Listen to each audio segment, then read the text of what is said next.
This is an SM Media production.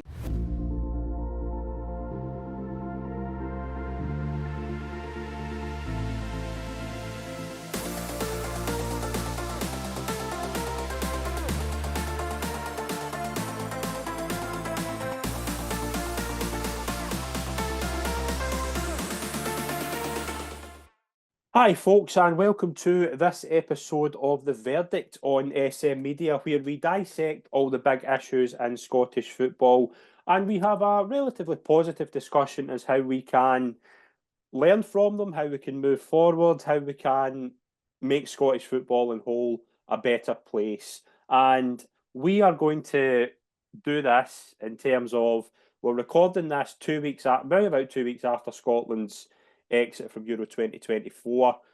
I thought it was right that we did this after the tournament had kind of developed. So we're into the kind of semi-final stage. I didn't want to do this directly after the tournament because I feel it would be quite raw. But now we bit of kind of soul searching, we bit of kind of analysis, and we're going to take a look at what happened with Scotland at Euro 24. What went wrong? What can we learn from? Is there a way to fix what was relatively disappointing campaign? To join me to discuss this subject, it is a pleasure to welcome very popular football manager in his own right. It's a pleasure to welcome the manager of Rossvale, Josh Gardner. All right, mate, how are you? I'm very well, thank you. I was better than I was around about 2 weeks ago because I felt this is something we'd planned. As I say, this was always in the kind of schedule for after the Euros. And I think it is quite important that we did it now as opposed to 3 or 4 days after after Scotland's exit, because I remember doing a podcast after the night of the defeat, and all I kept thinking about was I've not watched the game back, I've not looked into things. We don't really have a kind of post-mortem in terms of the whole tournament. Now, watching back a couple of weeks, doing a wee bit of kind of analysis and studying, I feel there's a lot more things we can talk about, and it won't be raw. But now we're in a position where I can't look at it anything other than you're older than me, right? That's not a secret. You're older than me. You've seen Scotland in a tournament, I'd imagine, before 1998, right? This is my first tournament I can remember. I remember 3 years ago, I don't really think of that as a tournament. It was a weird Euros. There was no fans. I remember being at the Czech game thinking, this is very, very bizarre. It felt like a Queen's Park game, like it did.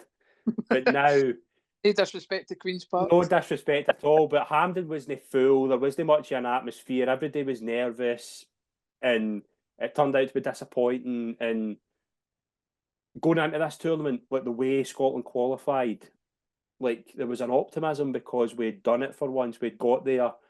Like it was so simple getting there. We got there, I think, 3 games to spare.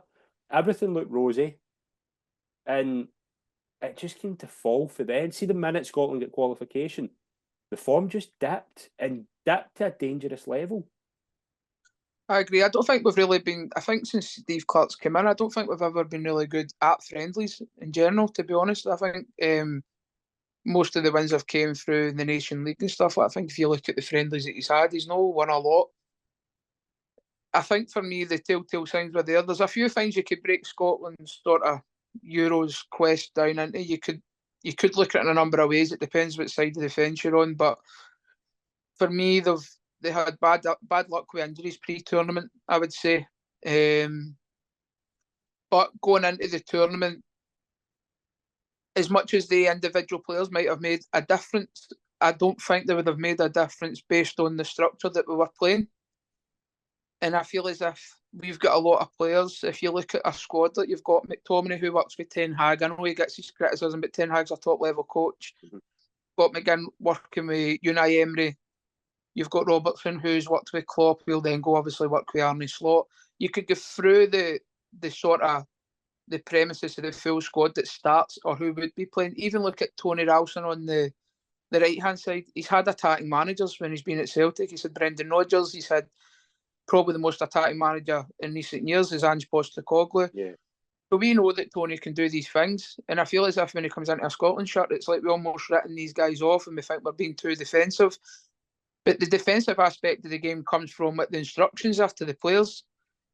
And there was just a few wee things that I kind of thought tactically. I thought, obviously, the first game against Germany, I think even the players themselves and the noise coming out of the Scotland camp was they were far too passive. They weren't aggressive enough. They didn't put enough onto Germany.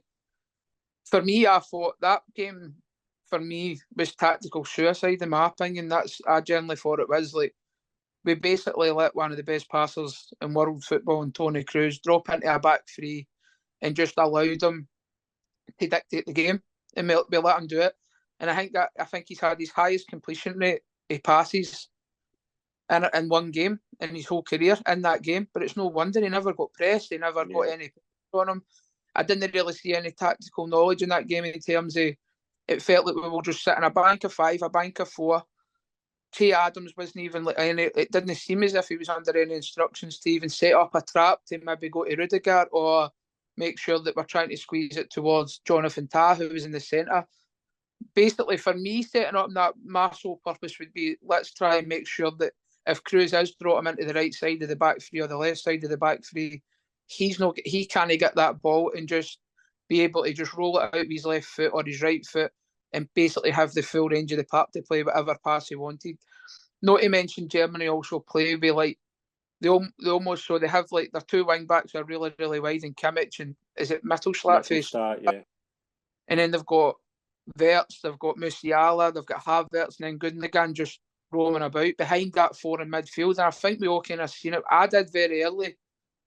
That 4's far too flat to deal with that. And I thought, watching the game, we need to drop a number 6 in there, play with 2 8s, and get 2 strikers to press the back 3 a bit more.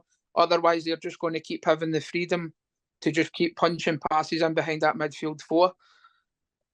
And I just couldn't believe what I was watching, that it went on for that long. To be honest with you, I couldn't believe it. Was almost like we were waiting for them to score. Now, that goes to 88 minutes, and Germany haven't capitalised on that. Steve Clarke looks like a genius, but I think that would have been more down to Germany having poor quality on the night rather than a good tactical structure. Yeah. And I think what's good about what you were saying about, like, you've obviously left this podcast to talk about it weeks before, but I think what's good about that is we can also see how similar nations to us. That's it. Yeah. And how they have set up. Like, I look at teams like Austria. Now, Austria have got, like, the 8 million population, 8.5, we're 5 or so. There's not a huge difference there. Look at the huge difference is the coaching. It's the message. They're playing with 2 strikers. And I'm not saying you need to do it with 2 strikers, but the level of intense there. They're pressing up high up the pitch. They're taking chances at the back, and they've been a revelation in the full tournament. They've been one of my favourite teams to watch. You again look at Turkey. You even look at teams like Romania, Slovakia. Like, I even felt, even if we were a team that defended deep and played on the counter-attack, I didn't even think our team was set up to do that, because I look at the players that we put in. We didn't have any real pace to go and counter-attack teams.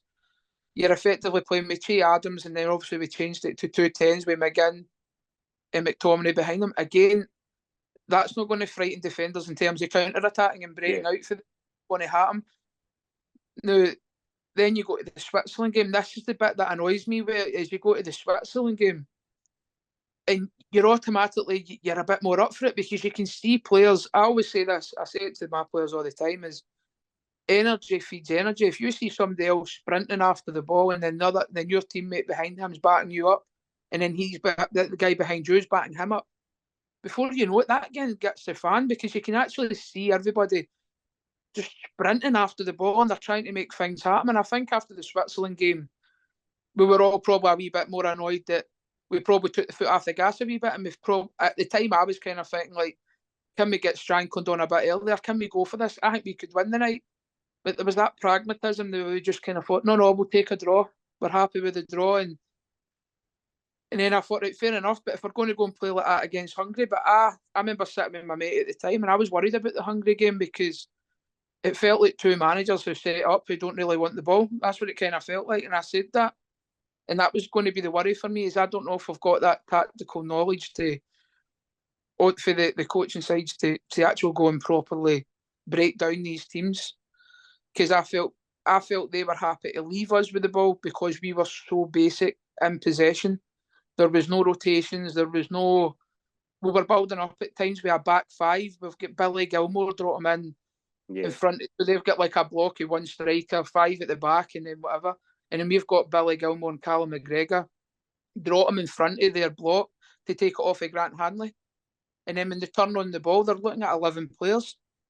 There's nothing to like suggest like any movements have been premeditated or worked on, and it didn't. I never looked at the game and thought, I don't know how we're trying to break them down. There's no clear patterns of play, and for me that comes down to the coaching side. And these players are doing it at their clubs, so they understand it. They know how to play to this. But I just felt like I felt we could have played all night and barely scored and no scored a goal. To be honest with you. See, in regards to the Germany game, I remember having a conversation with somebody the day of the Germany game, and they'd said, like, what do you think? And I was like, you either line up two ways. And I remember having the conversation as well in the preview show we did. It was like, you have to go into that Germany game. If you go into that game and lose 2-1 or lose 1-0, you lose kind of by a tight margin. That's not a bad result, because it's the opening game. Germany are kind of trying to find their feet. There's a lot of pressure on them even in that game because of the host nation. Everybody's watching because it's the opening tournament. You have to either, as you say, keep solid. Do not let any patterns of play. Try to keep like the danger, like Musiala, Wirtz, Gundogan. Those are the players who are going to create. You have to keep them well taken care of all game. You can't let Kroos have the space he had, or you go for it, because, as you say, like we've seen this a lot in the group stage of this tournament. Teams are going up against big nations and not really care, and not that they're not caring, they're not scared because they know that we've only 3 games here to get through. Like, do you know what I mean? You either do one or the other. What you don't do is you don't get stuck in the middle of that, where, as what I think happened is that he didn't really know what he was wanting them to do, because, as you said, he played with a midfield 4. He kind of had McGinn out right, which I just thought was a disaster from the start. And we'll get into McGinn later on, because I think it's quite an important point. There's no ball control there. Like, that's what it said. He then said a bizarre thing in the second game about the press conference about Gilmore after the second game. It was like Billy was always going to play this game. I'm like, the game to play him from the start was the first game, because you need somebody in there. If you're not going to have the possession, like Scotland were never going to have as more possession as Germany. That was never going to happen. But when you have the ball, retain it. McGinn, McTominay, even McGregor to a lesser extent, they're all very, very good at holding the ball, in terms of like holding the ball up to allow kind of other passages to happen for the likes of an Adams or a Christie. But they're not really great at kind of technically controlling the ball and kind of keeping it in tight areas, keeping it in, like, do you know what I mean, attacking space. Because there was a lot of you would have got a lot of space if you were able to retain the ball. That's why Gilbert was so important in that first game. To not do that, and as you said, not change it until it was too late, was just allowing Germany so much freedom. And I remember listening to a podcast after the game, and it was like I think it was the Athletic, and they'd said Germany couldn't. I don't think anybody in Germany could believe just how easy that was. No, it was ridiculous. That was the issue. That was the issue with the first game. It was like, it was 5. It could have been so much more. Germany's finishing that night wasn't that great. They scored some good goals, but they could have had so much more. And the reason they could have had so much more was because they just had space all over the area, and every single kind of pattern as well was just slicing through Scotland so easily. And I just found that overall setup bizarre. Like, just couldn't get my. I know the red card. The red card obviously was a difference maker as well, and people know my views in Porteous. Like, I always feel he's got that in him. Like, I think he's a player, but he's just always got something in him. Like that. There's just that mindset, I think, that is just dangerous for me in a game like that. I know that kind of, but it just annihilates you. Any chance was gone at that point. I think for me, when the Germany game was coming about, I'm quite a big lover of German football. I love the Bundesliga. I've always loved the. Like, I really like Julian Nagelsmann. Like, he's somebody I've always liked. I used to watch it even when he first came in at Hoffenheim.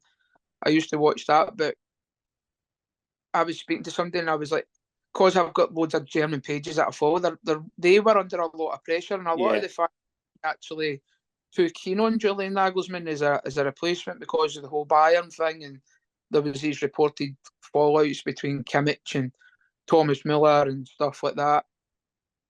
And I kind of felt going into that, like, I would love us to go and play in the front foot here, even if it's for the first 10, 15 minutes at least, and then maybe have a structure that then we fall back or whatever. But I thought, like, I would like to go take the game to the host nation and put the pressure on them, like, and see how their players are feeling. Now, the fact of the matter is, they're good players. They're good at playing under pressure. They've played against aggressive presses. But if you keep giving good players time, then it's just going to become a hard night for you. And I remember watching the game. I was so buzzing for the game. Yeah.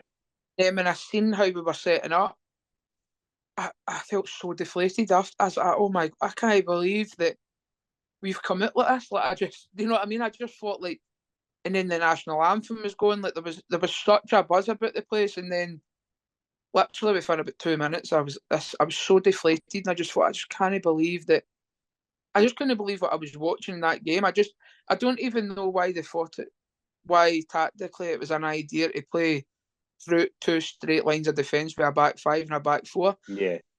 I just didn't understand why, especially when they've got, and I call them pocket players, but players that play in half spaces, whatever, especially when you've got guys like clever players who know how to play in between the lines, like Havertz, Wits, Musiala, and Gundogan. I thought, this is suicide. Like, but you keep it solid. That's what I'm saying. Like, I don't have if he'd went with that with the mindset of we're just going to give them no space.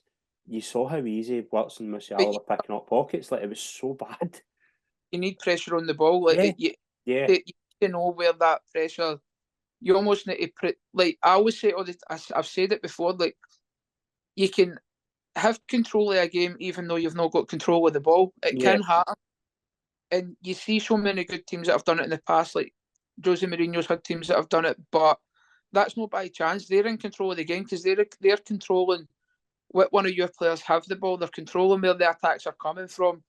And you guys like Diego Simeone can do it. They control where it's coming from. Mm-hmm. But the problem that I had with us is they had a back 3 building up the play with Andrich in the middle as a 6. And basically they had Rudiger, Jonathan Tah, Cruz, brought him out to like the left-hand side of the back 3.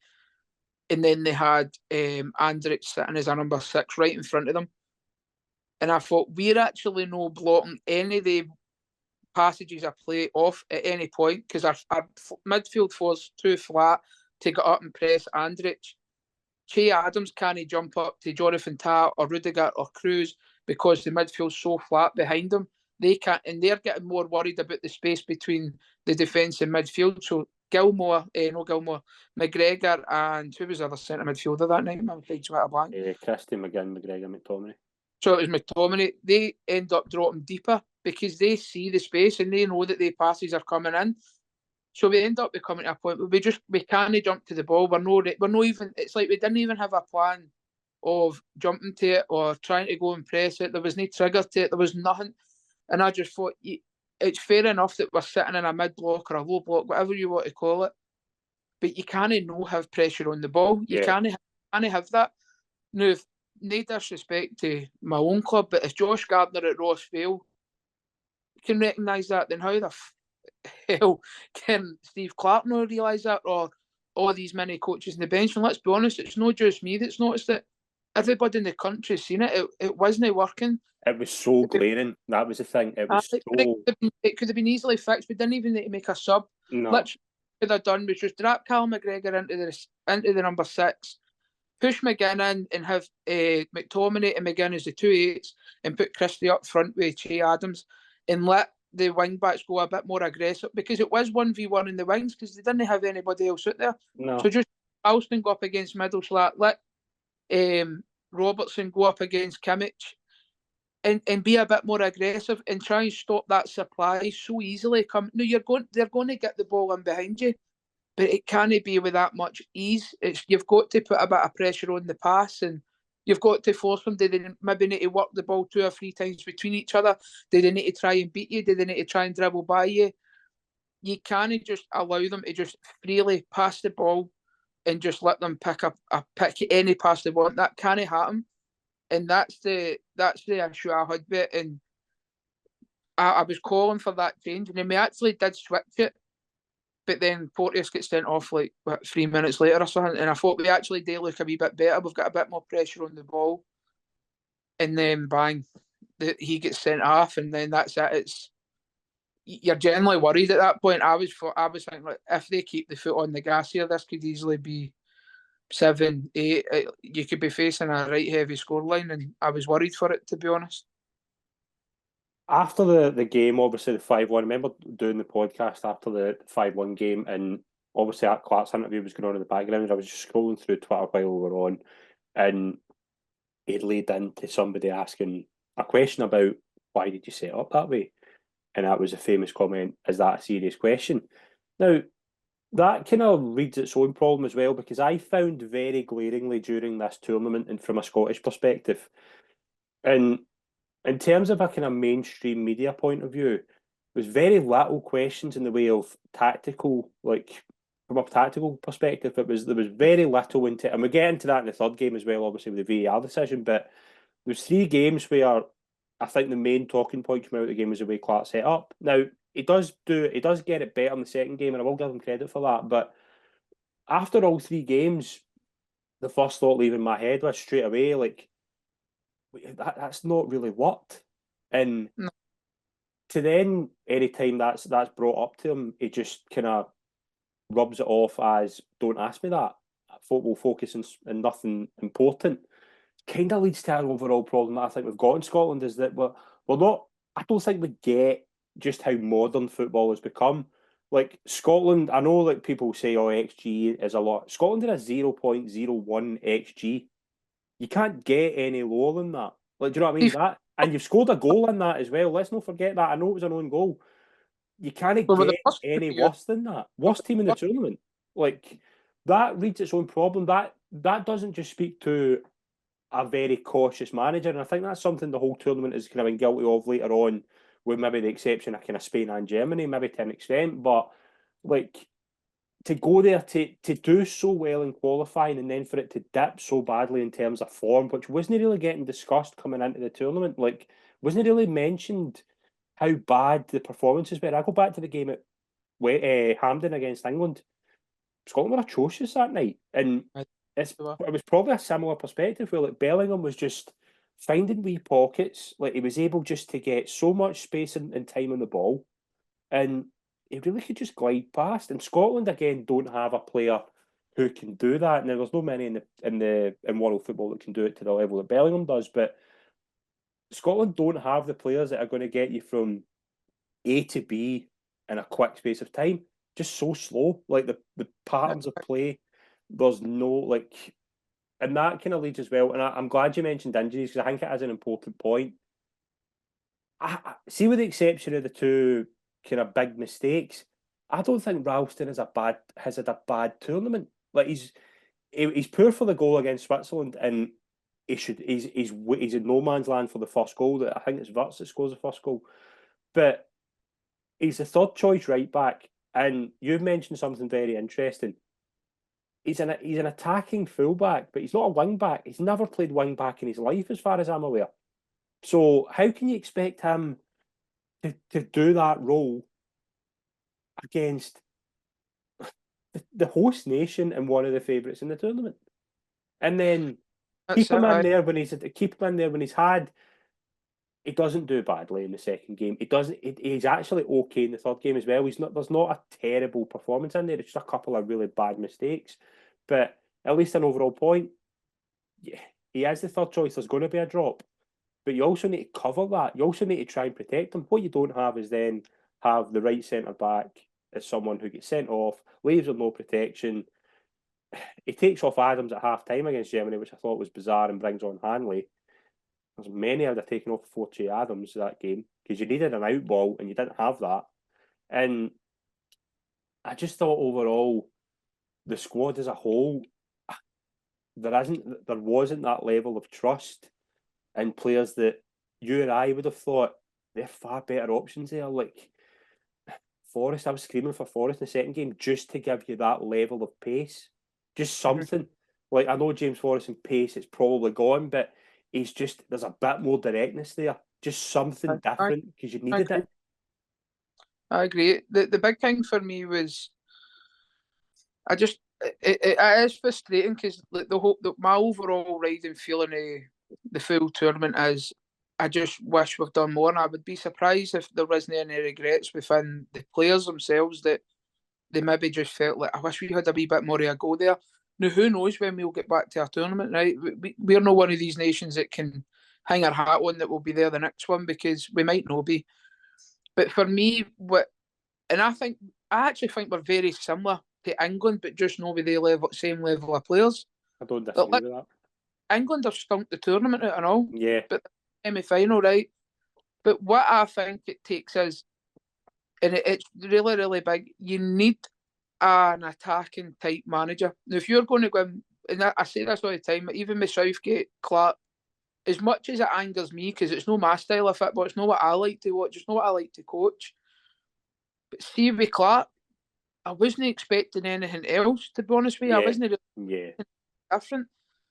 Even at the points where, like, we were pressing, I remember watching the Switzerland game and I was like, please don't start taking our foot off the gas here. Like, just keep it on that's your constant fear. Even if we are playing in the front foot, you're just always fighting that he's fighting on the sideline. Let's try and drop back, and that's your constant fear. Whereas I look at Austria.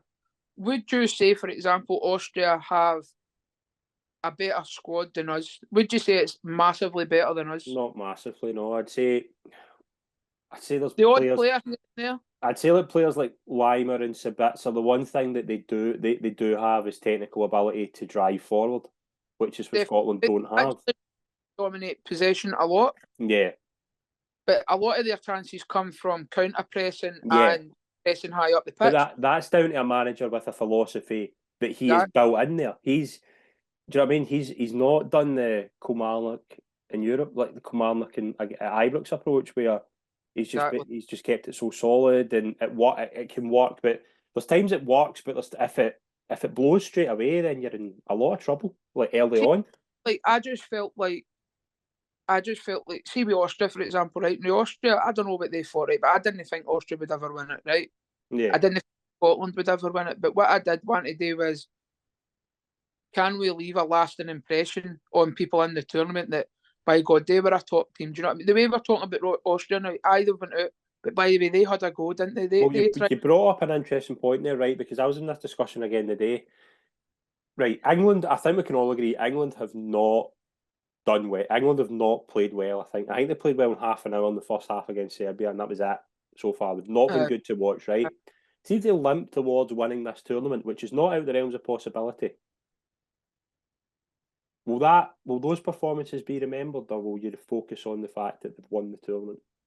No, they won't be remembered. But one thing I do think will happen is they'll want change. Yeah, they'll feel they've peaked by doing that, and there's nothing wrong with that, right?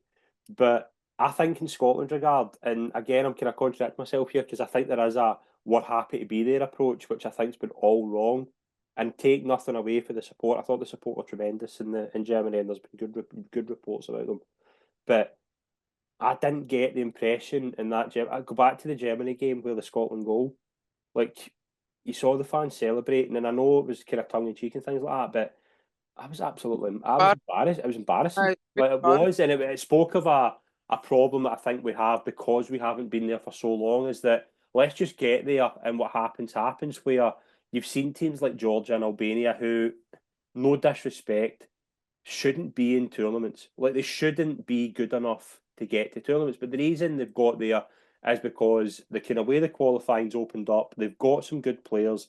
But one thing that's really eye-catching during this tournament is they have a style. Do you know what I mean? Albania were in a group with Spain, Italy, and Croatia, and only lost to Spain and Italy by one goal, and drew 2-2 with Croatia. Exactly. That is, even though they've picked up 1 point from 3 games, they are coming away with such high regard, because they were into that group with nothing to fear, and they didn't and they went for it. Now, would you rather that than the way Scotland approached it, which was, let's just blow it first game completely. Let's just blow any kind of goodwill we had. Second game, yeah, it's a bit better. I still thought there was problems in the second game. And then third game, where you really need to win, as we saw that, because even if Scotland had finished third, they wouldn't have got through. You sit back. Hungary are quite happy with them to sit back because they know there's mistakes in the defence.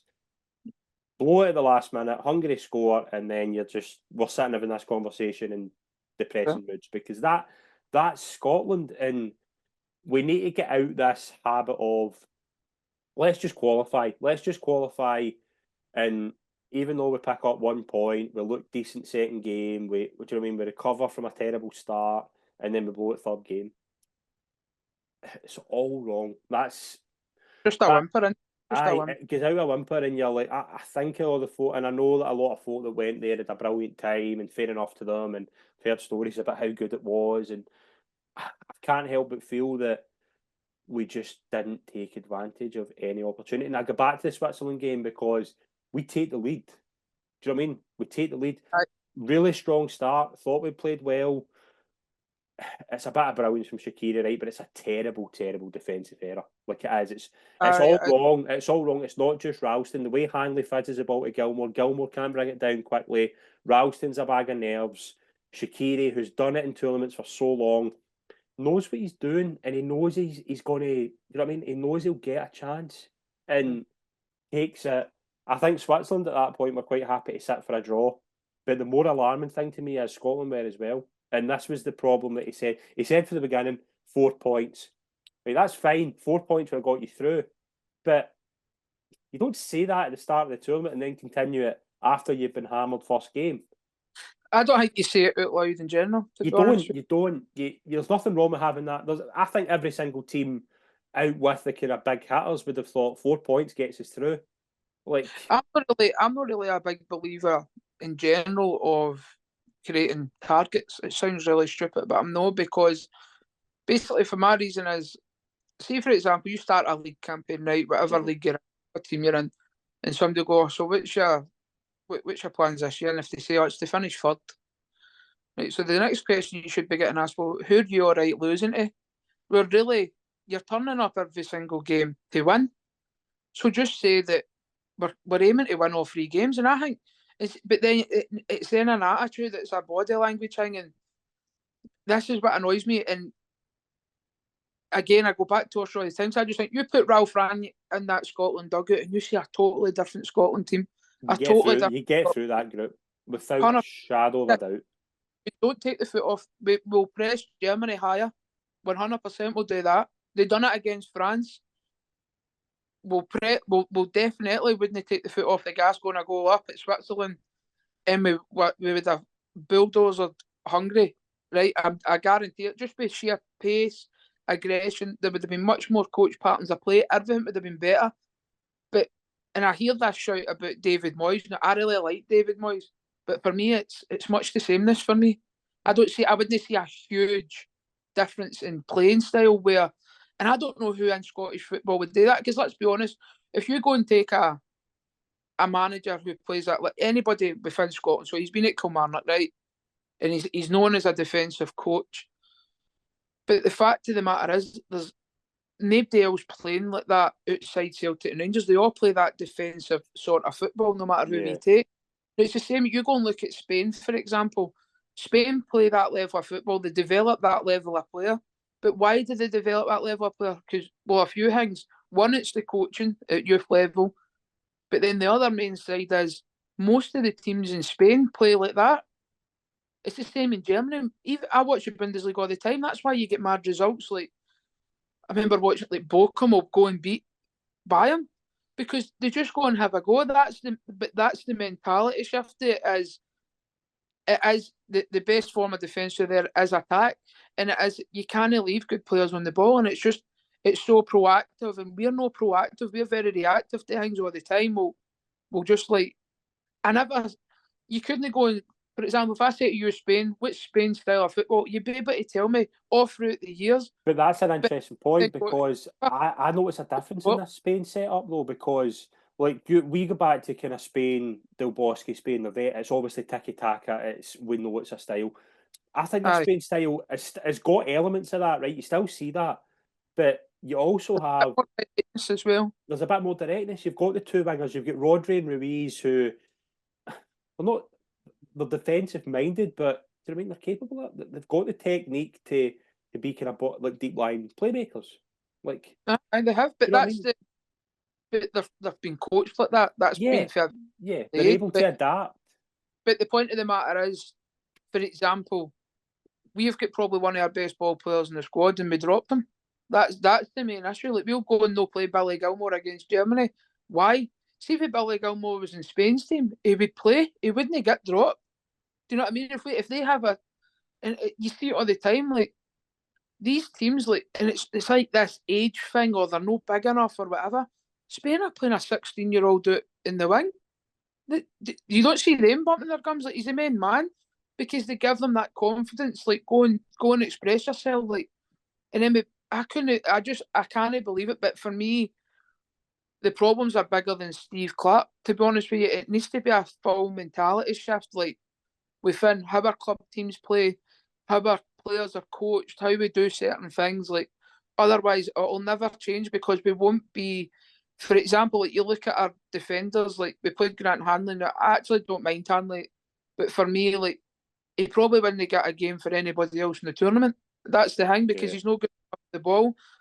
But why is he not good enough with the ball? Because he's just not been brought up like that. You know what I mean? And you said the Ralston goal, but a big thing with that is Hanley plays the wrong pass inside. Yeah. But the big thing is when it does come to Tony, he also doesn't drop to go on it again. Mm-hmm. Do you know what I mean? Whereas really Tony should have had an easier pass, mate. I'm not making an excuse for Tony. It's an error. And I actually know Tony through somebody in my team. He's my vice captain's best mate. But I know Tony was upset with that. I know Tony wasn't happy with himself with that.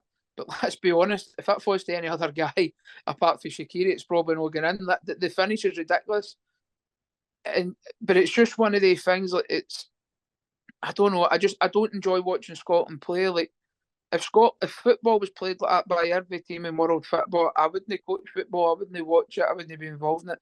It's murder. I just wouldn't be bothered with it. And I don't know who else we could get, and I don't know if we ever will even change manager. I don't know if we did, but if we did, I don't know if getting a guy like David Moyes would even be the answer again. Like, I don't even know any there's no Scottish managers in my brain that comes to light that would have us playing the style of football that I would prefer.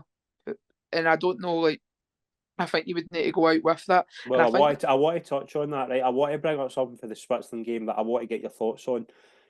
He makes a change in the last minute. He brings off Che Adams, he brings on Shankland, right? And the first thing, I remember texting somebody that night saying he doesn't trust Shankland. Now, that again, right, there's 26 players in that squad, right? And it's clear that every single player in that squad wouldn't have went. Like, it would, do you know what I mean? There was players that were injured, as you said, and there's probably players that probably would have been there that if kind of they'd been able to play more games. Like Ben Doak's a good example of that. Like, Lawrence Shankland, I'm not saying Lawrence Shankland would have changed the fortune, but why wait until 90 minutes? Like, just don't bring him on at all. If you don't trust him, that's fine. But he brings him on 90 minutes against Switzerland. There's no time for him to do anything. And then against Hungary, brings him on with 20 minutes to go. And again, he's not a couple of chances he has, and he's unlucky and things like that. But I just don't get the feel. I think his big problem to me is he will stick by players through everything. Like, Hanley's a good example. Like, do you know what I mean? He's going to play the way he wants. I think 8 out of the 11 players played the England game 3 years ago. Like the Switzerland game. He is the Scottish Southgate. He 100% is. Because Southgate done the exact same thing with Tony. He got lucky because it looked like a masterclass, but he brought Tony on like with about 90 seconds left in the game. Do you know what I mean? Like, yeah. But for me, I actually thought Shankland looked pretty. a lot more dangerous than which Che Adams did for me when he did come on. He looked like he was trying to get a bit more involved. I think in terms of like a football IQ, I would personally play Shankland. There's a few things you could attract. Do you know what I mean? Them both together. You said about two up front. That could have worked. He did it against England, and I thought the 3 games 3 years ago at Wembley, England were poor that night. I get that, but he done it then. Like that's your result to go back on and go, right, we went to Wembley, got a draw in a tournament, and we did it with 2 up front. I know we get beat and all, but even in the Netherlands game, the friendly, we pressed it well. Do you know what I mean?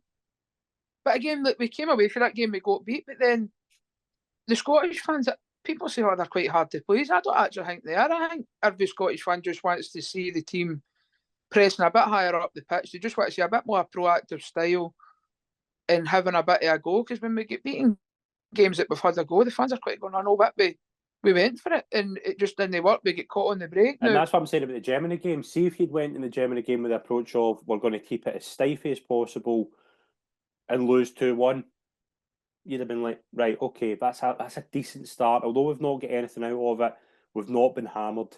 Or you go gung ho, you see, you can. Do you know what I mean? There's teams like Turkey. Turkey against Portugal is a good example. Turkey went for it and get battered, right? But you kind of left thinking, Turkey actually showed some glimpses going forward. Turkey looked okay at the back. They looked symbolic, but it was either one or the other. You don't do nothing, none of those. You don't go and just allow yourself to just get completely battered. And I go back to the Hungary game, and I think I found Hungary's approach early on bizarre in the third game because they were the ones that needed to win. Do you know what I mean? They didn't have a point, and they needed to get to win that game, or they weren't through. So they set up with the approach of we're going to sit back, we're going to let Scotland try and break us down, and I think they did that for 2 reasons. They knew Scotland didn't have the players to do so, and they knew because the defence was so chop changing. I mean, it wasn't the same. It was at the third different defence. Now, obviously, it was forced, but we'll get chances.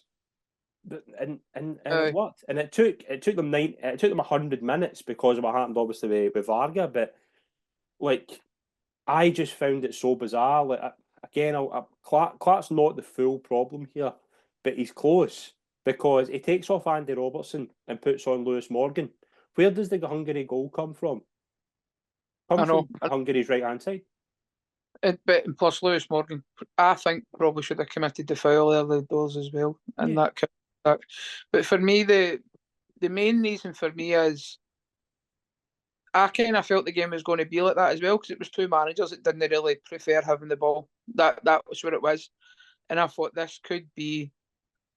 It'll be who doesn't want the ball the less, to be honest with you. Like, and it turned out that Hungary didn't want the ball, but for the same reason as, and for me was, they know that we are so basic in possession that we have not got the ability in terms of team structure, the coaching that it would have required to go and break down 11 players sitting behind the ball. We didn't have that. Now, I actually do think we've got the players to do it, but I don't think I never really seen, like, normally when you look at that, so you look at teams like Manchester City or Spain, whoever it may be, and they play against their low blocks all the time. You watch Celtic, Rangers, they play against them all the time. But one thing you see with them, and you don't need to be a coach to notice this, you constantly see rotations happening all the time. Yeah. I can't remember watching that game, any rotations happening at all. It was always wing backs were staying as wing backs. The back 3 were fixed in their positions. Billy Gilmore and Cal McGregor, didn't really see much for them. It looked as if they were constantly dovetailing. One would drop in, one would go high. It was only game I thought McGinn showed what he could do, and the reason I thought that is that Hungary were just quite happy to just let him. But McGinn was trying to make things happen. But there was nothing in front of him. He was getting that big arse he has in one day, and he was running people. But then we took him off. Yeah, and again, and I'm not saying. The reason McGinn succeeds at Aston Villa is because he's got the likes of Douglas Luiz, Tielemans, Diaby, whoever it is. they are so well suited to what he does because he's not technically gifted. We know that, but he's, as you say, he's good at using his body. He's good at using his frame to allow other space. He allows like I'll go back to a game with Aston Villa last season. I think it was in Europe. I think it was in Europe. Him, Tielemans, and the boy Ramsey, was it Jacob Ramsey? Yeah. They played in like a flat three. Aye. And McGinn was kind of right at that, and I thought it was one of the best McGinn performances I'd seen. And the reason it was is because like Ramsey and Tielemans were just allowed to just flourish because he had his job. Aye. I didn't at one point think McGinn really knew where to be because it was so different. It was so different to what he's used to, even in qualifying, because you were playing sides like Cyprus and Norway who were kind of going at it and were allowing space. And McTominay taking free kicks and corners. I mean, your only aerial threat is taking your that's just bad. And that's us with a set piece coach as well, sitting on the bench. It's telling us That doesn't make sense to me though. That how that's happening. And I remember Hodgson got hammered for this with Kane. Kane at Euro 2016, he was taking the corners, and I thought it was the exact same thing. I was like, I can't believe I'm watching this. But you look at it as well, like McGinn's also getting coached by Unai Emery. Yeah. So it's a massive drop off in terms of probably the information that he's getting. Yeah. But the things that I look at, like for example, Hungary, do we need 3 centre halves to build up the play along with Gilmore and McGregor? Do we need that if a full team's got 11 players behind the ball? Yeah. We don't need that many players. No. You don't need many players. So if we're, again, this is what I talk about, it's a shift in mindset. So you then need to be the aggressor in that situation. You then need to think like, right, well, it's me that needs to make the actions here. They're clearly sitting there. So for me, I thought, right, we need to be the aggressive team because they're happy to leave us on the ball. Can we push somebody in the middle of the pitch? Can we try and overload that last line of defence? Now, Germany do that really, really well. And I actually seen, if you actually watch it, Germany in the first game against us overloaded our last line. So we had 5 defenders, but they've got 2 wing backs. They've got basically 6 guys between the lines. So against our back 5, you look at us, for example. So Hungary had a back 5, right? Who did they have to mark? They had Che Adams. A lot of the time, our wing backs were low down the pitch, helping with the build up. Don't understand why they're there. They don't need to be there. We did do the odd one where Hendry would come out to right back and Ralston would go higher. Yeah. But then it wouldn't happen all the time. So you're a bit like, you just need to be persistent with it. I just felt like we were giving them, basically what we were doing was putting almost half our team in the build-up phase when they didn't need to be there. Mm-hmm. And again, but that stuff can be all done within the game, I think. Like there's guys in the juniors that are doing that now, like where you notice you don't need a guy there, so you just push them up the pitch a wee bit. And I just thought, like, are we ever just going to have a go here? You know what I mean? You're just sitting there so frustrated. Like, did we go through the full half without having a shot, and then we come out and we don't do anything? Like, it's so frustrating. Like, actually annoyed I've come on now, Scott, because you've annoyed me just reliving it again. Do you know what I mean? Like, but I remember at the time watching that game, I was just so angry. I just thought, like, how defensive minded is this? Like, all we're thinking about here is when we lose the ball and defending our counter attack. That's all we're thinking about. We're thinking about having 4 or 5 guys to defend the counter attack rather than just go, let's put the extra man into the attacking third and see if we can go and create something, try and get more bodies in and around Che Adams, but have a rotation in there. Can we move about? Can we do things? And for me, it was just really, really poor. We just looked as if we were so surprised to have that much of the ball, to be honest with you. And it killed me watching it. I just couldn't watch it. I couldn't believe how basic we were in possession. And you can blame the players to a certain extent, but the big thing for me is these players, most of the players at their clubs are providing a lot more in possession of the ball at their clubs. So that tells me it must be a coaching issue. It's got to be, because they look far better at their clubs. But is that because they're getting proper structures and styles of play? Is that why they're doing it? And I don't know. I actually spoke to somebody the other day about this. I'd like get your thoughts. Like, I was kind of saying that I think the coaching, the level of manager at the Euros isn't as good as what it probably is at club level for me either. No, it's Like, not. how many of the Euros managers that if they had to come out of the Euros, what club teams would they get Well, around Europe? I remember having this conversation when people were talking about Ten Hag at Man United, and people were mentioning Southgate, and I was like, there's absolutely no way on earth if I was a Man United fan I'd be excited about that, because he has showed to me that his biggest weakness is tactically he's just not got it. And I think the best tactical managers at the tournament have been Ralph Rangnick by a country mile. I think because he has his way, he's going to implement that way. Very similar to what Ange does. Not similar in terms of patterns, but you know the way he's going to set up his side. He's going to do everything the way he wants it. Yeah, But there's a wee bit of flexibility in there where things aren't going right. There will be a change. Do you know what I mean? They will be able to. There are aye, wee kind of rotations, and just quite good for it as well. He will put a midfielder back if he needs to and things like that. But like Ranić, Nagelsmann, the Spanish manager, and then you look at the likes of like Southgate, Deschamps, who are very conservative. Martinez, Coleman. I know Coleman's got to a semi-final, but he's always struck me as somebody who's just getting jobs because he was a good player. aye, Like that's, I think Spalletti, I thought Spalletti had a disaster, to be honest. Like I thought he got aye. it wrong, and I'm a huge fan of Spalletti, but I was there quite is surprised, to be honest. I was really surprised with that. there is a quality of coach that I think is a problem, but that's where I wanted to kind of go here, because immediately after the game, and it's not a secret, I said we need to go in a different direction, whether it's David Moyes, McInnes, I think I'd mentioned as well, and I'm not sure that would be too much different. But have we got this Bertie vote syndrome that because we got it wrong once going foreign, we can't do it again? Now, England have suffered for that. Do you know what I mean? They went for Capello, it didn't work out. I don't think they'll go down that route again unless the right guy comes up, like maybe like a Pochettino or something. But why in this day and age, when modern football, there's so many revolutionary kind of styles of play and patterns, the game's changing, stats are so much more important. The way Scotland do it doesn't work in the modern game at every single level. That's why this show's been invented, because we have so many issues in Scottish football. No, it And doesn't. this is one of them.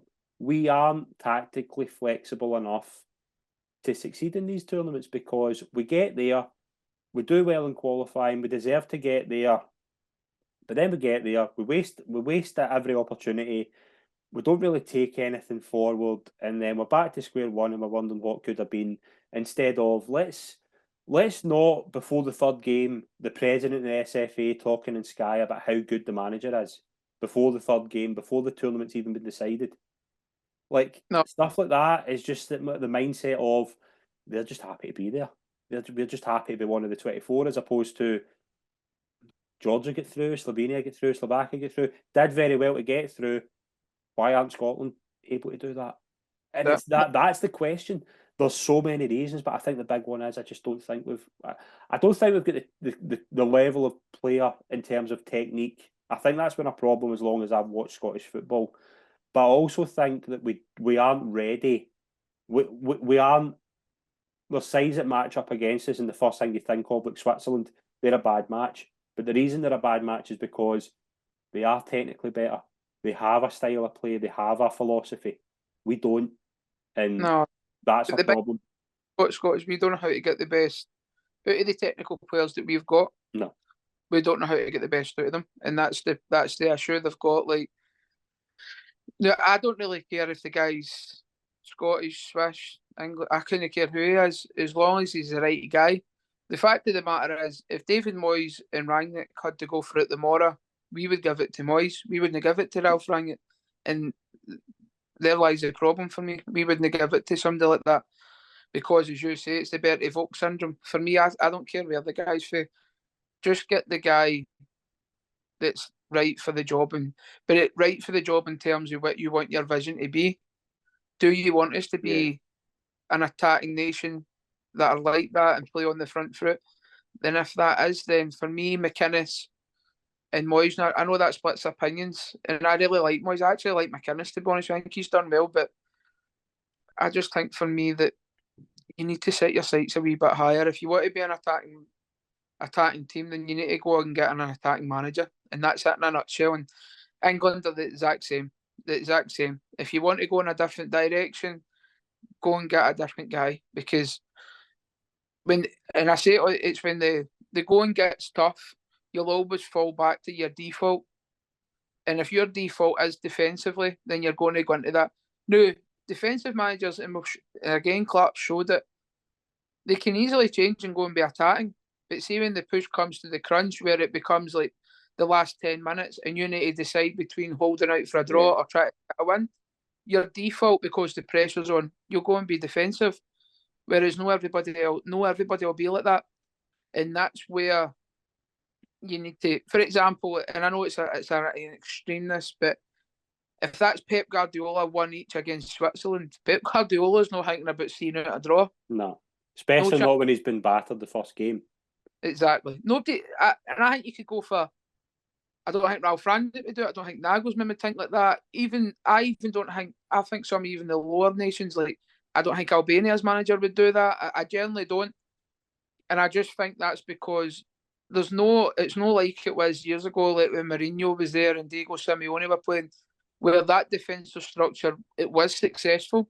But see now with like analytics and the level of coaching and analysis that's now coming into the game, how to break down these low blocks is you're seeing teams doing it week in, week out, and it's just becoming so popular how you do it. And that's why I don't think you see a successful defensive team anymore, really. You need to have that character of, I'm going to attack and we're going to be that attacking proactive team. And I think until we change it, I don't think much will change with Scotland, to be honest with you. And people have said, obviously, like, England and France have got to the semi-final by being conservative.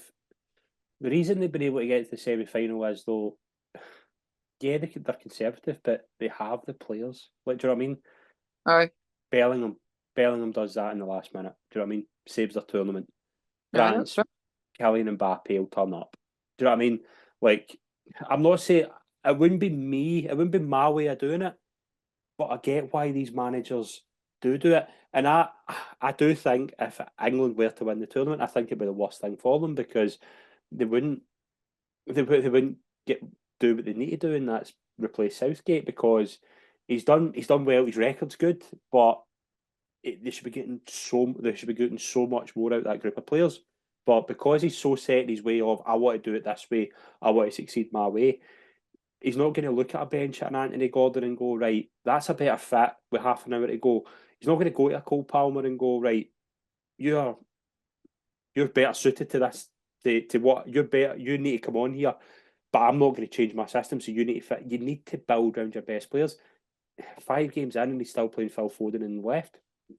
Every single football fan in the world knows you get the best out of Phil Foden in the centre or on the right. You do not. It's just that, to me, is again where like international coaches, it's different now. I think the level of coach at this tournament has been poor, but I don't think it's a coincidence that you've seen that towards the kind of later stages of the tournaments.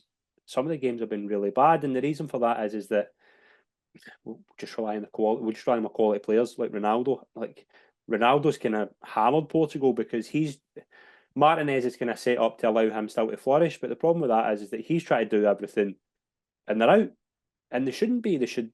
I think Portugal are my tips to win it, and I think Ronaldo is the reason that they haven't. Is because everything's been made to suit him. When you've got a Silva and a Fernandes who flourish at club level, Leao.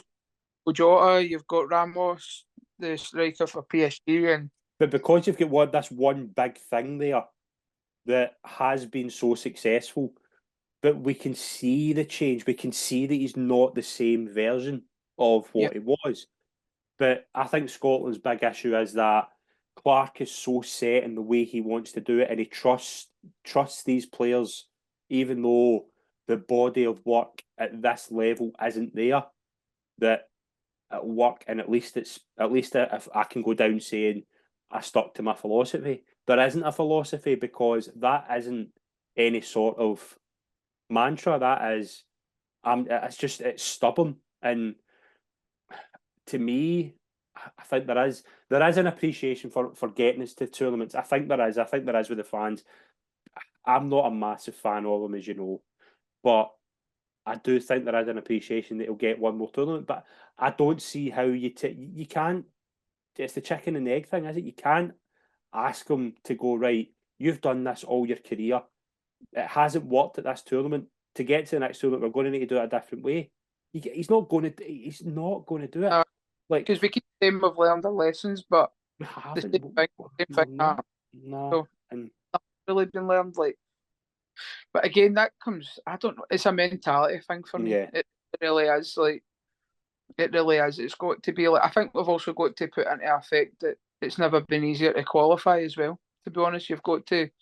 As much as it's great qualifying, I'm not holding that against them, no chance. But it hasn't been easier. It's never been easier as well. So we probably should be qualifying now, to be honest with you.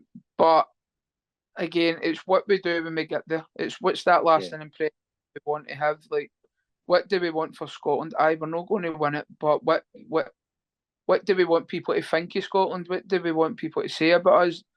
And let's be honest, all we're really getting to know is the fans were brilliant. The mayor of Cologne's come out and wants the fans to come back. Of course he does. He's made a fortune in pubs.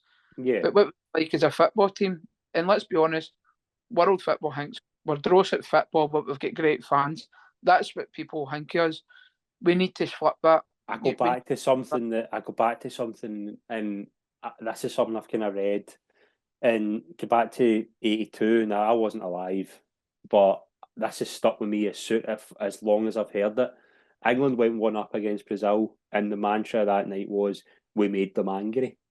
Like, and then Brazil battered them 4-1, and you're like, and I get it's a Brazil, and it was a Brazil side, and it was top notch. I get that, but that's the Scottish mentality in football. As, oh well, do you know what I mean? We're going to get a doing now because we deserve it. No, No, that's what it is, and that's why until there's a radical assessment of everything that is wrong with Scottish football, we don't have the people in the kind of overall structure or challenging in the media to go, right, we're behind in terms of tactics, we're behind in terms of youth development, we're behind in terms of structure. We need to do that. We're pretty cliquey. Look at Southgate; he's getting hammered. Yeah. That's and the probably point. That's my. Well, say it is. You've come out and called it. But I've not seen many other people do it. You'd certainly want to see guys, ex-pros doing it as well. And let's be honest, a lot of ex-pros have come out and called England out as well. But we don't have that here. We don't have that here. I think it's because it's a bit of a pals act. To be honest with you. It's too much of the. It worked. Then we got to tournaments back in the 90s where everything was fine. But now, what do you mean? We went 23 years without going to a tournament. Now, to you and I found this tournament very, very weird, because usually if I'm watching a major tournament, I don't have a dog in the fight. And this time, all I could think of watching teams like Georgia and Albania and Slovakia going, what are they doing that Scotland aren't? How are they able to get there, to show what they're doing, and we can't? And they just have that mentality of, we're here, we're lucky to be here, but we're coming here and we're going to give it everything, because we need to be in that position now of, we're getting to tournaments. You know what I mean? It is easy. There's 48 teams going to be at the World Cup. Scotland should be, if not there, they should be near enough. Do you know what I mean? They should be in with a real shout of qualifying. But you can't just go there and come home after 3 games and just be like, oh well, at least we tried all the pubs. Like, I want to see Scottish football use this as a tool of, right, whether it's a change in manager, which I think is needed, because I don't think that way works in modern football unless you're at like a lower club where you're going to have to do that.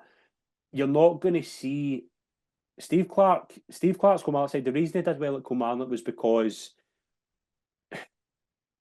he could match other sides of a similar level in the league, like a Motherwell or Hearts, because he had the kind of the players like Boyd. Boyd scored goals. Brophy was really hard working. He had players behind who were really good in the ball, probably too good for Scottish football at the time. That they were just technically gifted and able to. But when he went to Parkhead and Ibrox, when they came to Rugby Park, they had nothing to fear because they had the mindset, and Rangers and Celtic were used to that, and it was a different type of low block than what they play. But that doesn't, the way you play at Kilmarnock doesn't work in Euro 2024. And that's what I'm saying, but the standard of our national team should be higher than that. yeah, we shouldn't be going and getting like, should we even be entertaining somebody that's been the Kilmarnock managers? I sound really bad saying that because it shouldn't be that kind of snobbery, but really, should we be looking for a wee bit more? But that's where I always bring it up. It's the mindset, it's the vision, it's the guys that are doing the hiring and firing. What do they want for Scotland? What do they want Scotland to look like? And for me, I just want, if we go to that next tournament, I want people talking about Scotland and how we were on the pitch and how impressed they were by us, and that we did play a proactive style, and we have changed for previous tournaments. Because if we go into another tournament and we do something similar, then people, do you imagine the blow back then? That they've been to 3 tournaments in the last few years and they've just done the same thing every time. You've got to something's got to change. And if Clarke's capable of doing that change and becoming more proactive, and that's the meetings he's having with the SFA, and they're telling him we need to be more attacking, we need to be more proactive, and if he's happy to carry that lantern forward and that's the way it be, then fair enough. But I just don't think, for me being a coach, like, I think everybody has their style of how they like to coach, and I think it's very hard to deviate away from that. And if truth be, I've tried it, because teams that I've had have always conceded a lot of goals, but scored a lot. And I remember at the start of this last season, I tried to change my style. I tried to go a wee bit more defensive. I ended up building a team that I hated, and I didn't want to watch it. I hated to coach. And I remember I basically just came in and went, forget everything that I've just done. We need to go back to the way I know how to do it. And that's where I think where you have your default. Now, as you said about Austria, they change things. Ange changes things. That's just in-game management.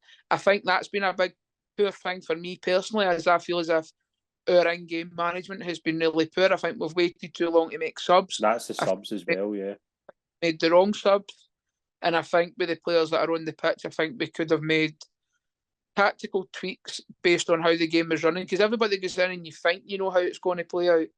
But when you get there, you see it within the first 5-10 minutes. And I go back to the hungry game. Do we need 3 centre-halves building up the play along with 2 sixes? We don't need that. Can we move one of them forward? Can we maybe pull Hendry out to the right back when we're building up and tell him to stay there and build up with 2 centre-halves? I didn't see enough of that, to be honest with you. No, for the level. And this is where I think we go, they're not good enough. They are good enough because they do it with their clubs. They are good enough. But the fact of the matter is, if you keep saying it and your coaching suggests that they aren't good enough, then they become less confident and they don't want to express themselves, and they almost start playing with fear, don't want to make mistakes, and they do the basic stuff within the game. Whereas I just felt the full tournament we were playing with the handbrake on a wee bit, and I would just love to take the handbrake off and just go, no, what? Let's go and just have a go. Let's have a go. Even if it's coming out against Germany, and for the first 15 minutes we have a go, we sit back a bit and then we maybe have a go towards the end of half. It's got to have some level of thought, and that, for me, I just very underwhelmed by the whole thing, to be honest with you. And it's not just Scotland.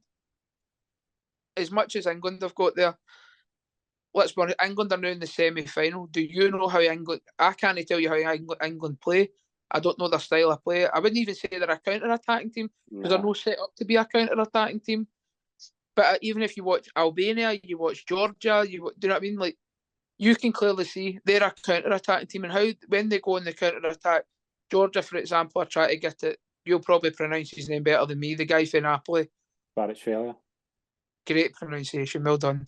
But you can clearly see the messages get the ball to him, and he can carry us up the pitch.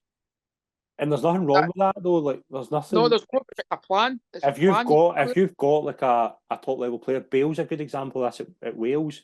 That's right. Aye. He was miles ahead of everybody else, but you knew that it was get the ball to him. But the one thing you had was you had a strong core who were hard to break down. That's why they got to a semi-final. That's and it. you'd like Barrett Skelly is a good example. McCarthy obviously had scored 3 goals for Georgia, but there's not many other household names in there. But by God, do you know what I mean? They got to a last 16 because it was a good spirit, it was a good philosophy, well coached. And I think that's another thing as well. They were coached by a French World Cup winner. He had tournament experience. He would have been motivating those players to go, you have no idea how good this is. You have no idea how lucky you are. I don't get the impression, sitting in a Steve Clarke press conference or listening to him in an interview, that he's going in there and really giving those players the energy that... And who was the Albania coach? Was it Silvino or somebody? Silvino, World Cup winner. Zabaleta. Do you know what I mean? Premier League winner. But this is where it's just really frustrating, isn't it? It really, really is. But then the big thing for me is, I actually meant to mention it earlier, is Tierney got injured for us. Now, let's be honest, the whole reason why we play 3 at the back is to shoot Tierney and Robbo. Yeah. How has it been? And I just thought, perfect timing. Let's just go to a back 4. And I think that suits everybody else, because most of the boys that play in the team play in a back 4. Yeah. Ralston's more used to being a right back. Can we then bring James Forrest in and play an actual winger? That's another thing. I can't believe the lack of wingers in Scotland as well. That we've not really got any wingers. We don't seem to produce a lot of them. And I just can't believe that guys like Forrest have went to the Euros and not even kicked a ball. No. And I'll be honest, obviously, I'm a Celtic fan. Celtic got over the line in that league because of James Forrest. That's what happened, because it was him. But there's this thing that James Forrest has done. James Forrest is only 32. Yeah. He's not done. No. I think we've seen that. He's fit. He can play. He might not be as fast as he can, but he's a ball carrier. Yeah. He can keep it. He's creative. He knows how to play. He's played in high-pressure games. But that's what it draws me in. See, if we had a Gareth Bale, we probably wouldn't play him, or we would put him at wing-back and just tell him to be defensive the whole night. It's all very well saying you need to have the good players. You also need to know how to use them. And this is where I think in my opinion, I say the same with England as well. If you've got an elite level players, an elite level squad, you need an elite level manager. And this is where your guys and I've got to laugh when people say like Pep Guardiola, but he spent £2 billion or whatever.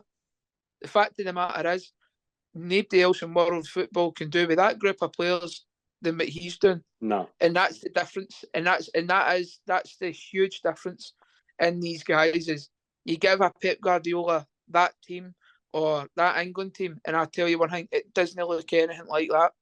And that's the difference for me. I go back to a conversation we had right at the start of the tournament with Nina, who come on for the Italian football podcast. He was talking about, obviously, Italy's hopes, and he said this is a stepping stone towards the World Cup. We're not expecting to do well. But he said something very interesting that stuck with me. He asked us off air about Lewis Ferguson, and he was like, well, we kind of asked him as well, because but he'd said something very interesting. He was like, why am I looking at Scotland lineups from the past and he's nowhere near the team? And I was said, and that's what he said. He said, this is the best. This is one of the best midfielders in Serie A. This is someone who Juventus are desperate to sign. Obviously, he's got the injury now, and it might not happen now. But like Thiago Motta, now you remember Thiago Motta, wasn't a bad football player. If he's raving about him, do you know what I mean? He's saying he's one of the best players he's ever coached. But I'm looking at this Euros and looking at, if he was in that squad, I'm not necessarily sure he plays. He'll come on for the fleeting appearance, but that's another example of he's not been brought up in the Steve Clarke School of Trust, where Steve Clarke is like Kenny McLean, Stuart Armstrong, Christie. He knows what these guys can do. Like, I'd love to do a graph of how many squads these guys have been in, because he trusts them. Now, when you've got new guys coming in, that's That's a problem because these guys are coming in and they're so much better than what we have, but because he doesn't have the trust in them, like Tommy Conway, I'm not necessarily sure Tommy Conway's the level that we want him to be, but you tell me that you wouldn't have rather have him on for the last 10 minutes of the Hungary game other than like Lewis Morgan? Yeah, definitely. Like The Lewis Morgan one was bizarre. He wasn't even meant to be there, was he? no, and like I just found it a very, very disappointing display to what we thought would be. Because we went into qualifying, we came in for the qualifying with such high hopes. I know form wasn't great, but we still had hope, and then it just turned to nothing. But that's the Scotland way. Josh, it's been very therapeutic to go through this with you. I think we could have talked a lot more, but I think we've covered a lot tonight. Really enjoyed it, mate. Thank you very much as always. It's been a pleasure. Aye, same man. I've enjoyed the rant. I've relived the bad times, but it's been good to get a lot of that off my chest, to be honest. Absolutely has. Thank you very much to everyone who's tuned in, folks. We will be back soon for another episode of The Verdict where we try to dissect all the big things in Scottish football. Thank you.